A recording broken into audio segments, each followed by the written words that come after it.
on this episode of Cursed. My name is Kitty Banks, and I am cursed. I am scared for my life.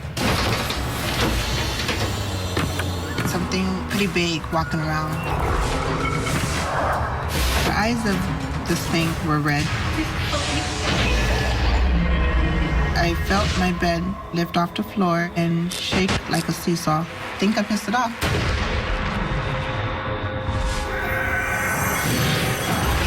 My name is Lawrence. My ex-girlfriend put a voodoo curse on me.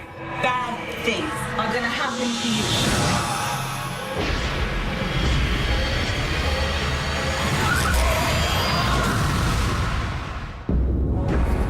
My name is David Marsh, and over the last 30 years, I've seen people affected by curses in very real, yet unbelievable ways. Those afflicted by a curse quickly become sick with fear and misery as they fall deeper and deeper into a dark and tormented existence, and eventually it can lead them to their untimely death. This is Cursed.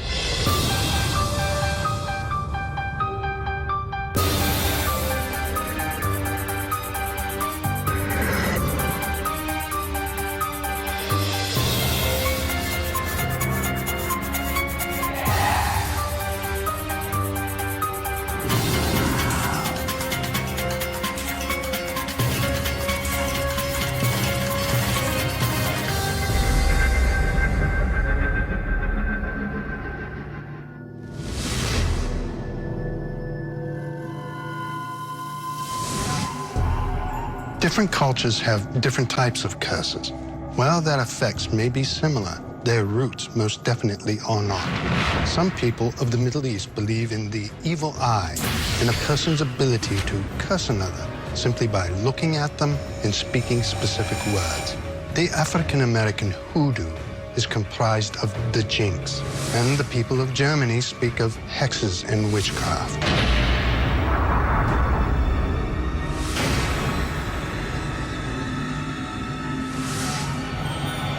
In Native American cultures, there are many mysterious and spiritual elements that encompass their belief in curses. Some believe that just being of Native American descent brings with it a power that very few outsiders have. This power, or ability, is the belief that a true Native American can place a curse on someone who has wronged them. This curse, once attached to its host, is near impossible to remove.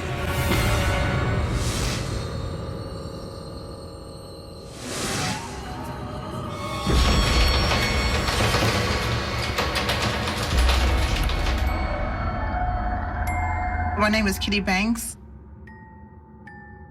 I'm from Pasadena, California, and I am cursed.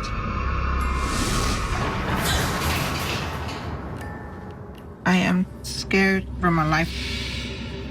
I could get killed by it. My curse first started when I was in Arizona.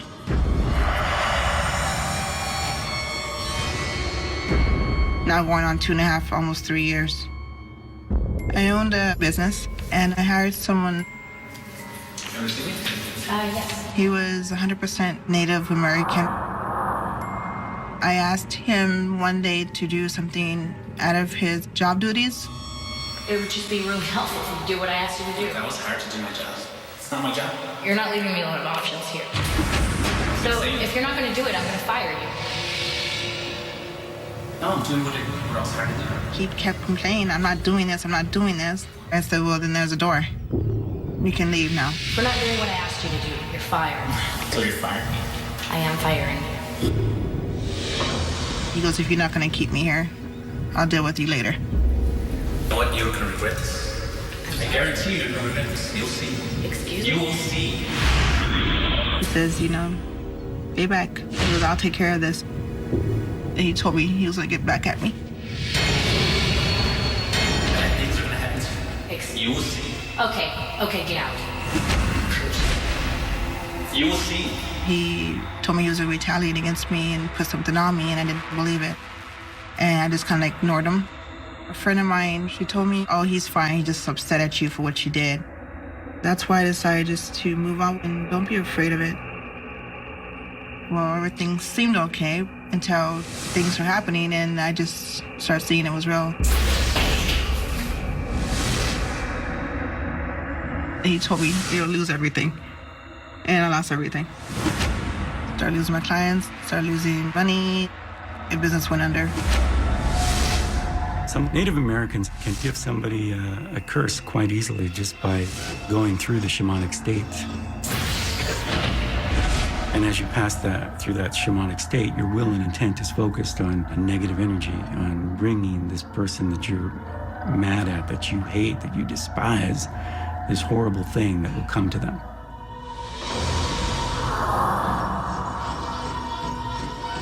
I started there at the house.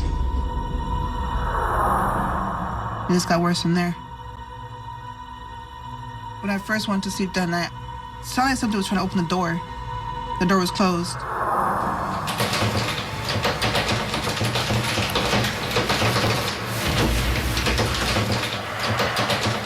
I saw the door now moving around, and there was nobody in the house.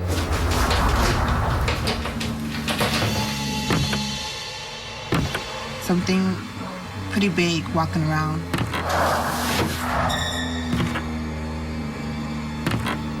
Something that had pretty big feet and pretty big in size because it was loud and hard every time I took a step.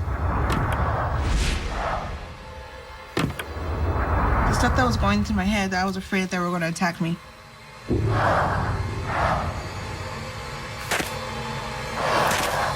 I didn't know how they were going to attack me. I don't know what they were going to do to me. I don't know why they were there for me.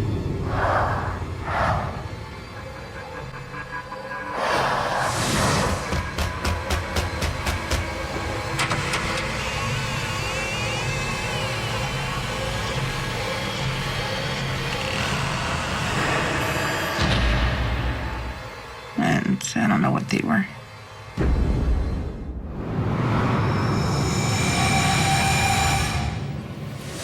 You're gonna be ready. You're threatening. No, I'm not threatening. You'll see. You will see. Get out. You'll see. I believe that the employee that she let go focused his will and intent while in the shamanic state to call a dark spirit and gave it specific instructions to keep harassing her, to keep giving her intimidation and fear. And he's enjoying this because it gives retribution. It makes him feel powerful because she fired him. He, in turn, is making her life unlivable.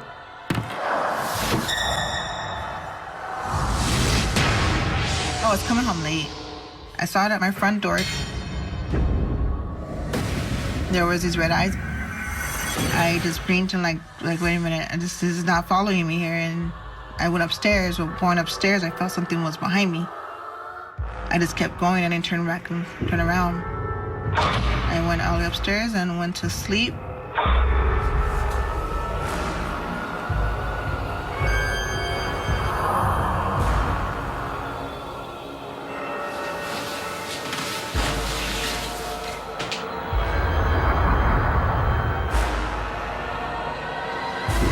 I couldn't go to sleep right away because I was freaked about what I just saw. The eyes of this thing were red, dark red, glowing type. It was very demonic. When I saw those red eyes in the shadow, I was like, this ain't happening again. You're not gonna follow me here. I'd be sitting in the living room and I would see like shadows behind me. Like kind of like the glimpse of my right side or my left side. They would go from one side of my face to the back behind me. I was scared to go down by myself to the kitchen. I was scared to go to the stairway.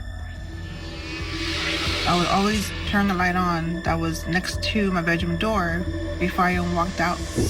Then I would get to the staircase, I would turn the stair lights on. But I felt if I was in the dark, this thing was going to try to push me on the stairs or hurt me in some kind of way where it looked like an accident happened.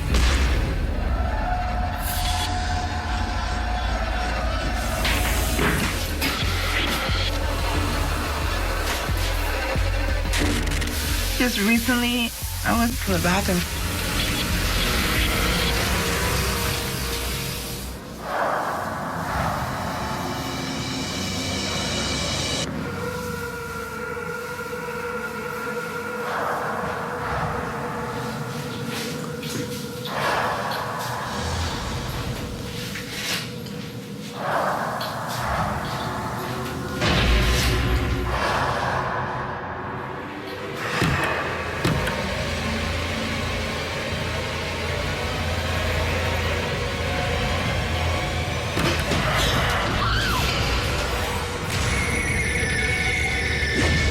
coming up. I felt my bed lift off the floor and shake like a seesaw. It wanted me and it wanted my soul. That's no question. And later, My ex-girlfriend put a voodoo curse on me. Bad things are gonna happen to you.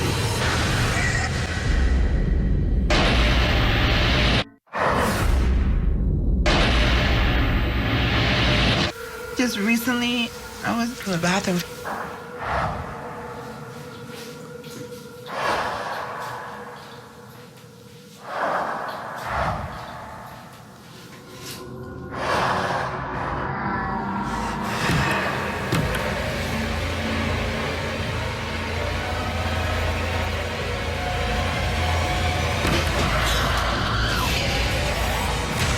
I felt it was going after my life. There was no question about that. It wanted me and it wanted my soul. That's no question. This was a very active retaliation. People think you're crazy or think you're about a bunch of whatever, it's not real, and it is real. Very real. And I didn't know how to get rid of it or what to do about it. Didn't know where to turn to, who to talk to.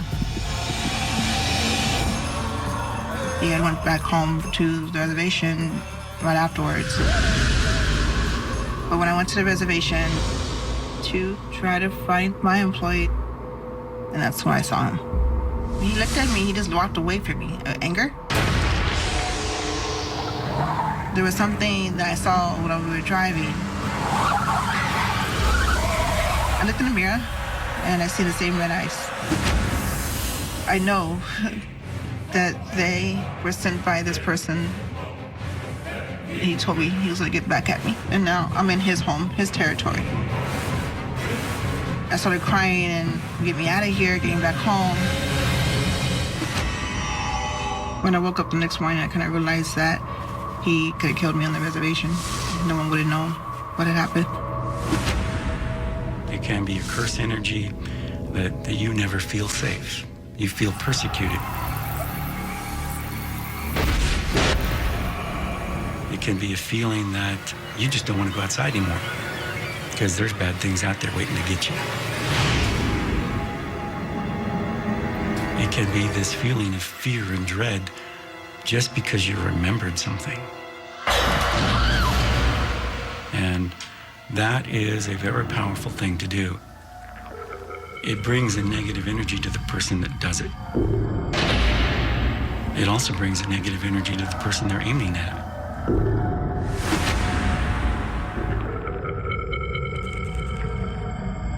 That person, if there's a group after them, there could be 20 or 50 or 100 dark spirits.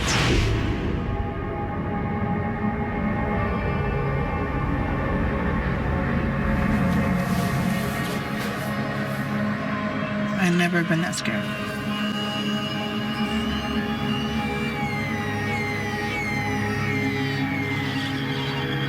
It's really hard to scare me. When it comes to something that you don't know what it is or why it's after you, that's what scares me. I did pray for it to leave me alone. Please help me.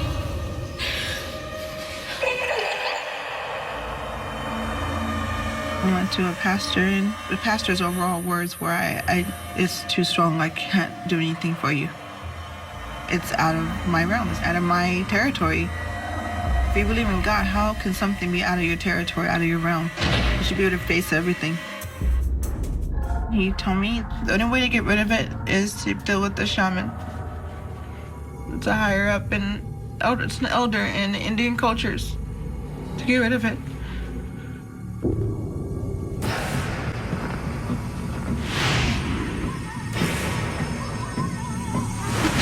People were scared. People were telling me that, it sounded crazy, and people were scared, and no one was willing to help, and no one was willing to take it on.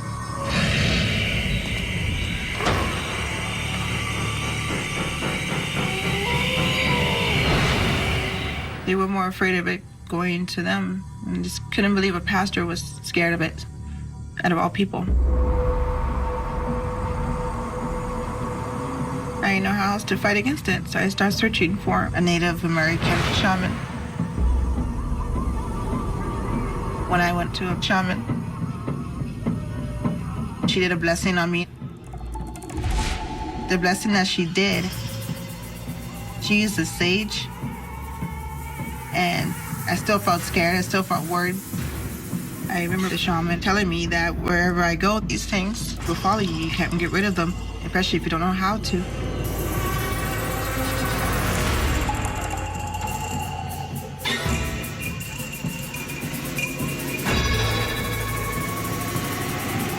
As a Native American, we believe that smoke is part of spirit. And sometimes spirits will show up as smoke. There'll be this little wisp of smoke that just moves through the room. On the way back, I felt that things are getting better and better. So I thought that was it.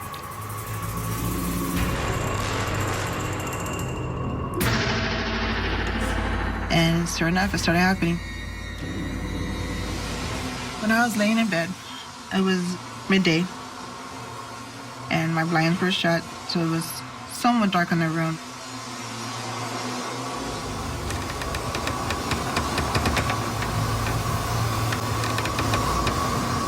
I felt my bed lift off the floor and shake like a seesaw. When it shook like this.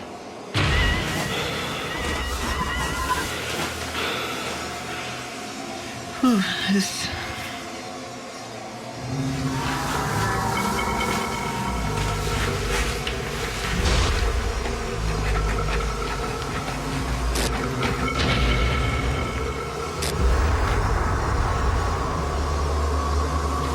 I think I pissed it off.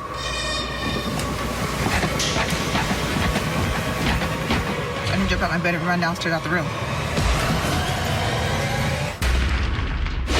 Coming up. This is not something you mess with, you know? Something that's very real and something that can attack you. And later. There are people out there, that's how they do, is they perform witchcraft or voodoo to actually kill people.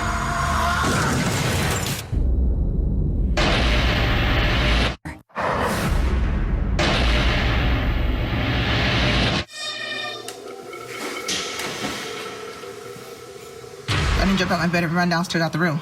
The purpose of the dark spirit is to intimidate, to give fear, to weaken your opponent. It is totally underhanded and very effective. Gotten worse and worse and worse.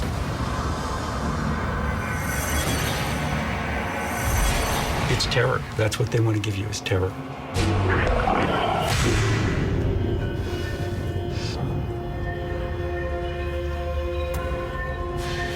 They gotten stronger.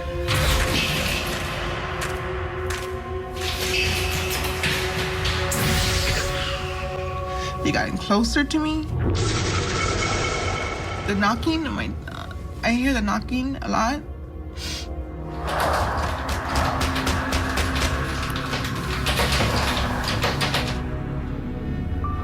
To me, it's letting me know that it's still around.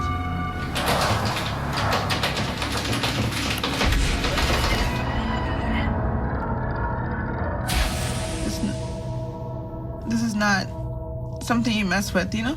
It's something you just play with.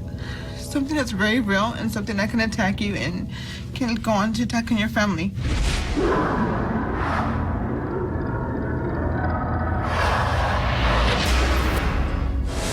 I'm still gonna pursue getting help from the shaman and how to protect against evil things like this. You better believe in it, else it's not gonna be able to help you. So I do plan on staying in contact with the shaman and getting my blessings, going through cleanings and everything. It's very bad.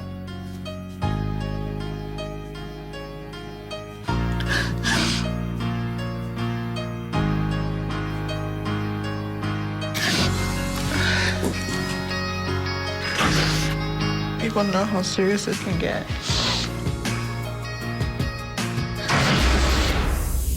The terror of knowing that you are unable to stop a curse from tormenting you is a horrible state to live in.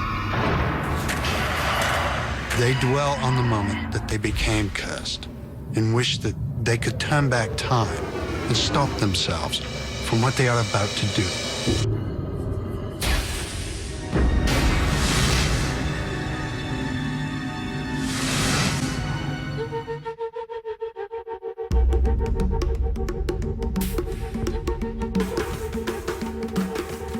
Native American cultures have deeply rooted beliefs and practices. The shaman, or medicine man, is a type of witch doctor who possesses abilities that seem supernatural. But the idea of a witch doctor is not unique to the Native American community, and usually more closely associated with the practice of voodoo.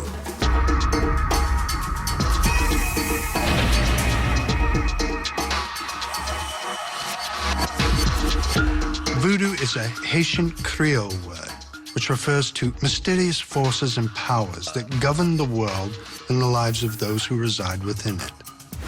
Practitioners of voodoo refer to themselves as those who serve the spirits. Most of us know voodoo as a scary practice of spells and curses meant to inflict pain and even death on its victims. While the voodoo doll is the most common image associated with voodoo, it is not the only object used. And while we think of voodoo as meant to do harm, it is not its only purpose. For some, a voodoo practitioner can create a spell to help the intended person in their personal and even financial life.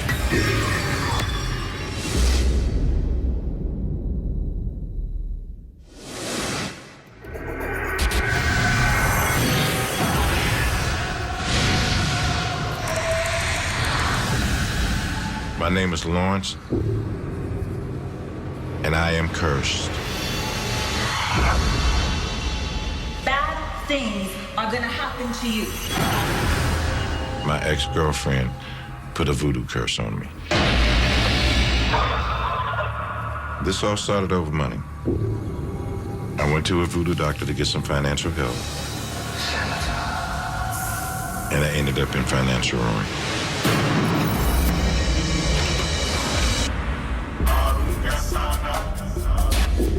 Voodoo is it's a very secretive religion. It can be used for good and for bad. You have voodoo practitioners that will do a voodoo spell, and they have these little dolls with supposedly something that belongs to you in the doll. And they put these little needles that poke you, and then you get pain in your ribs, pain in the head. They use a lot of rituals. They still do a lot of chanting. It's in Haiti and maybe in Jamaica, in New Orleans, in Africa. But it's a religion that was brought in by the slaves.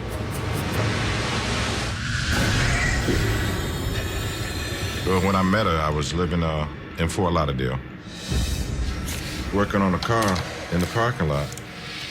I saw her. I had been watching her. You know, I've seen her around, you know. And we started talking. She was just one of them type of women that she just looked sexy, that you could just eat her alive. You know, I commented her how she looked, and, you know, like hopefully we could get together, get to know each other better. And we started talking more. She started stopping by, you know, hanging out at my apartment. We dated for about a month before we got physical.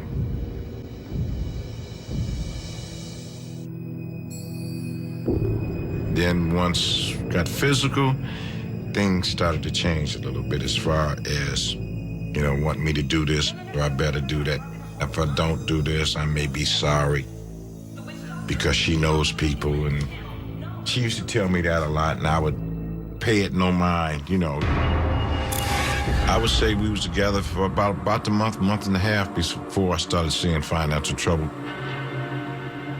All of a sudden, my work started slowing down. The money wasn't coming in the way it was supposed to come in.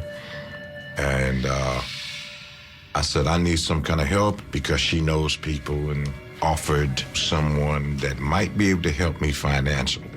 You know, and I'm like, okay, well, what is he, a long shark? You know, drug dealer, what? How's he gonna help me? And she explained to me that he was a voodoo witch doctor. Somebody that helps doing spells.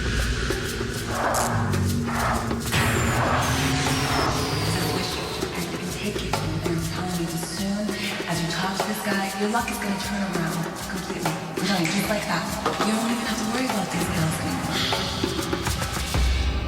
anymore. I just had a uneasy, eerie feeling. I could feel the chill on the back of my neck. I literally feel the hairs on the back of my neck standing up. But I agreed to go see this guy. Okay. Okay? Coming up.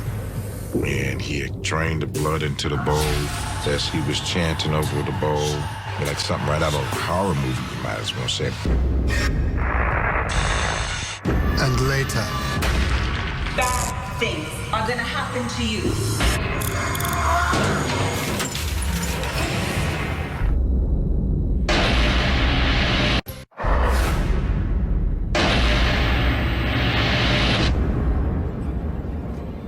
The money wasn't coming in the way it was supposed to come in. And I said, I need some kind of help because she knows people, and offered someone that might be able to help me financially. You know, and I'm like, okay, well, what is he, a long shark? You know, drug dealer, what? How's he gonna help me? And she explained to me that he was a voodoo witch doctor. Somebody that helps do doing spells. I just had a uneasy, eerie feeling. I could feel the chill on the back of my neck. I literally feel the hairs on the back of my neck standing up. But I agreed to go see this guy. Okay. Okay?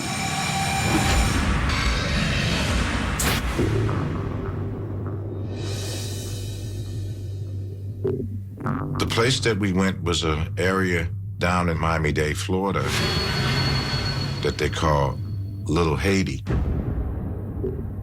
The house that we went to, it was like a little small white house, kind of shabby looking. There was chickens and ducks and stuff running around the yard. You could hear the dogs in the backyard.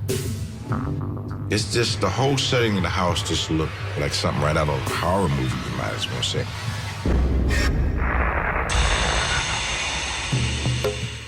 The whole house was dimly lit with candles. There was an area on the floor where it looked like he had like a bowl or something in the middle that he would throw his bones and stuff in, and we sat around this on like throw pillows. This guy came out. The necklace that he had around his neck looked like it had teeth and bones or medallions and stuff all around his neck. But she introduced me to him, and he asked me what did I want him to do for me. And I told him that I'm in a financial bind and I need to make some money. How would you help? So he said, okay, I can do this for you, but for me to do this, I need certain things, like a piece of my clothing, some of my hair.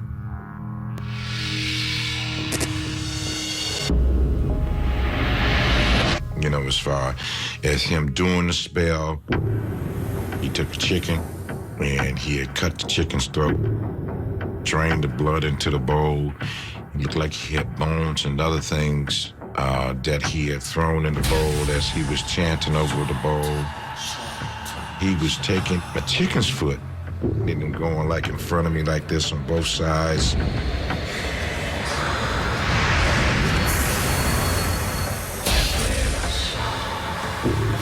Drew some kind of design on my chest.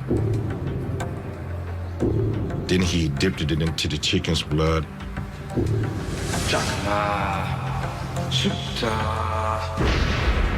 And then it got real quiet. And then after it got real quiet, then he looked at me and said, okay, it's done.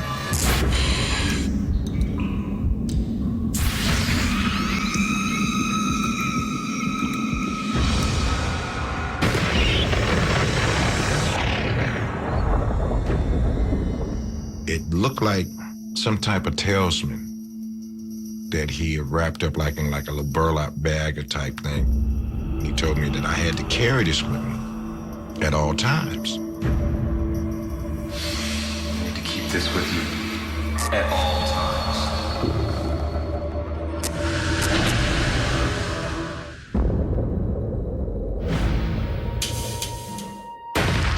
When the ritual was done, I did feel a little relief.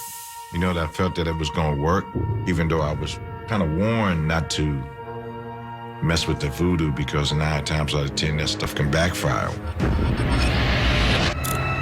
We had a case one time about a gentleman that attended a voodoo ceremony. He went with the idea that the ritual was gonna give him good fortune, was gonna make his life better. What kind of backfire? Instead of enhancing his life, it made it worse. After I saw the witch doctor, the relationship just went crazy after that. We argued a lot. No. She said, you don't put nobody before me, not even God and your daughter. For me, that was like, that's it. I slammed my foot on the brakes. I'm done with you. I can't mess with you no more. I got enough problems messing with you right now. I say when we're done, bad things are gonna happen to you.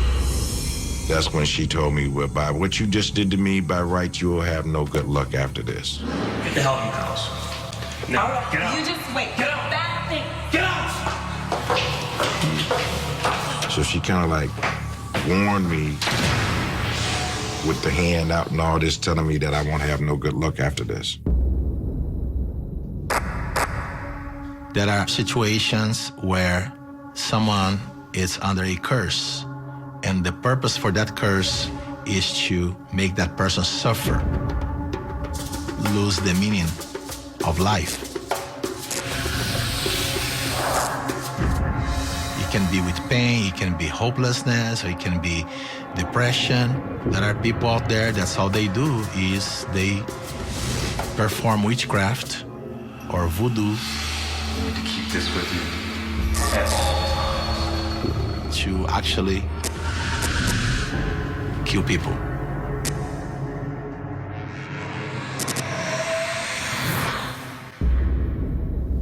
It is done.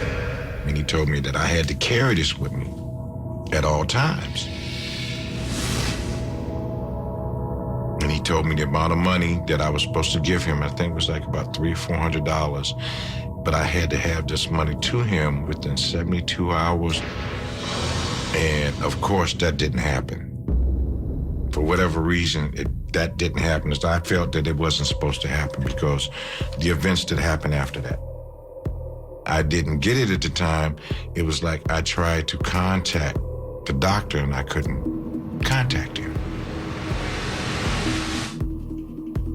I couldn't contact him because I'm trying to get her to help me say, hey, look, you need to go see this guy that you took me to. Okay, I'm gonna get a hold of him. I'm gonna get a hold of him. And that wasn't happening. One thing led to another where, well, I need to go out of town so I can go make this money. She called me to have me come pick her up. In the process of doing that, I guess the cops must have been watching her or something because by the time I got her in the car and got around the corner, we got stopped.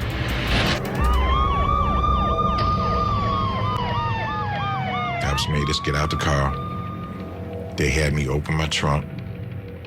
Her luggage was in the trunk of the car. And they found what they was looking for. coming up.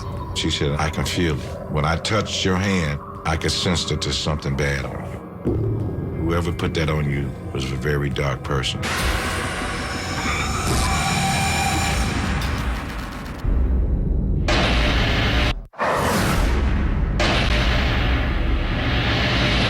She called me to have me come pick her up. By the time I got her in the car and got around the corner, we got stopped. Cops made us get out the car. They had me open my trunk. Her luggage was in the trunk of the car. And they found what they was looking for. Controlled substance. And that's basically what the cop told me. He says, is this your vehicle? Yes, it is. He said, then you're arrested for what? Possession is 9/10 of the law. If it's not yours, it just should have been yours. And so I got arrested, and it's like everything after that just went downhill. The ambulance that I had, that was with me in the car. So when I got arrested, they impounded my car. They went through my car, so I lost that. So I don't know what happened to the ambulance. It is done. Got out of jail. I can't find this rich doctor no place. Can't find the guy. He's no longer there. And that was the weird thing about how come I can't find this guy. When we both went to jail and got released, that's when it really started to disintegrate. Everything after that just went downhill. We're setting up for a concert.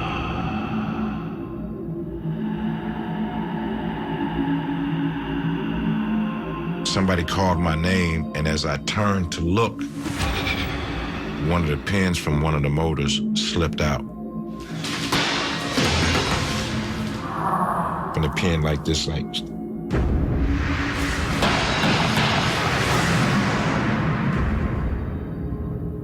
You know, it did make me wonder. Nobody remembers calling me, but yet I could have swore I heard somebody call me, and it was like, Larry. It's like Larry. If that pin would have hit me, it would have killed me.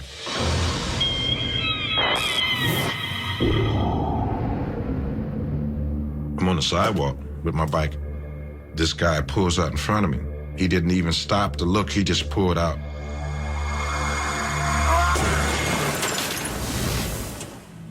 I just slammed into the right fender of his car, and I literally flipped over and landed on my back.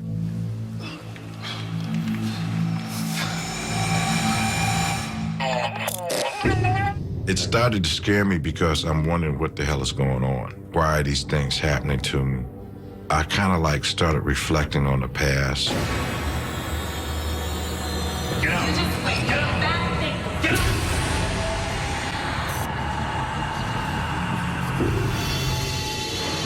You have a curse, you need to get rid of it. I was in Florida. This girl, she's a reader.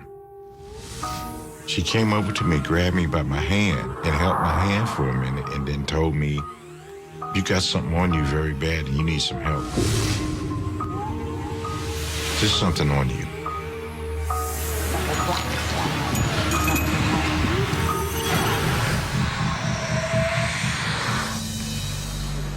I asked her what made her say that. I said, you don't know me from Adam. She said, I know, but there's something, I can feel it. When I touched your hand, I could sense that there's something bad on you. I can help you. I can help you lift it. She had told me that she could lift the curse off. Don't worry about that. You know, as long as you do this, you're gonna be all right. But it's like, okay, I tried that way. You know, it's still something there hindering. Whoever this person that put this spell on me was supposed to have been a very powerful, dark person. I never heard of anyone undoing a voodoo spell that is not familiar with voodoo, because you have to fight fire with fire.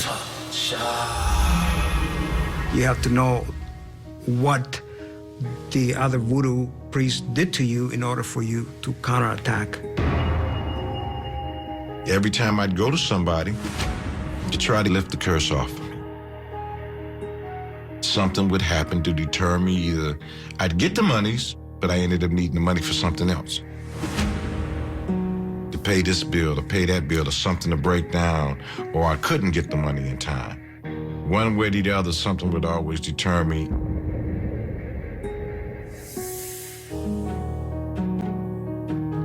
It's been a real struggle. I've been struggling with this for the last 11, 12 years. The more things have been happening the last few years, I believe it's true. My girlfriend had the witch doctor put a curse on me. I try not to think about me never getting no help. I try to hope and pray that I can get help, that I get that blessing that I need to get this off.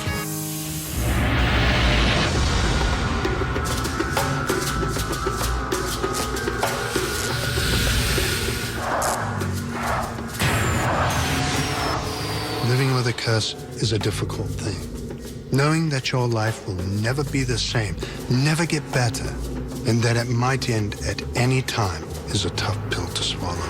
Harder still is realizing the moment when you became cursed and knowing that there is a way to remove it, but that it is out of your control.